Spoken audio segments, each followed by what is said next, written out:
Since Repair Clinic encourages you to perform this repair safely, a warning icon will appear when you should use caution. To replace the carburetor bowl gasket on this Briggs Stratton engine, you will need a 5/16" nut driver and a 1/2" wrench. Before you begin this procedure, make sure the engine has cooled. Use the 5/16" nut driver to unthread the 2 mounting screws, securing the air filter cover.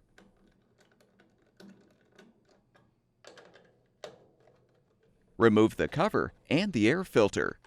Then unthread the screws securing the filter base.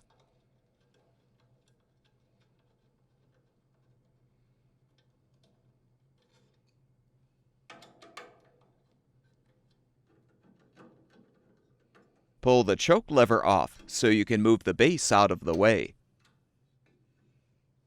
Now use the 1/2" wrench to unthread the main jet from the bottom of the carburetor bowl.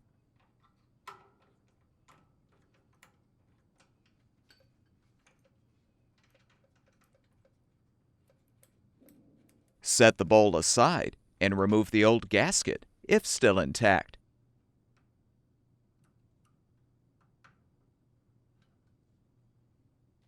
To install the new bowl gasket, align it on the bottom of the carburetor.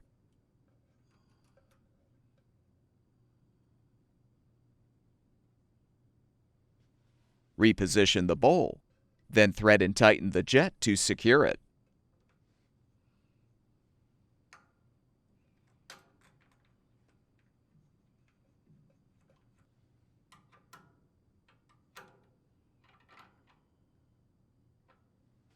Insert the 2 mounting screws through the base.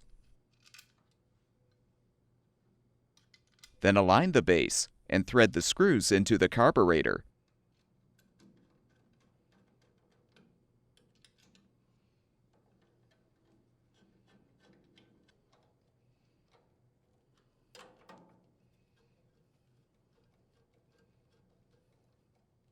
Replace the choke lever. With the pre-cleaner positioned in the cover, followed by the air filter with its rubber gasket facing outward, align the cover on the base and secure it with the screws.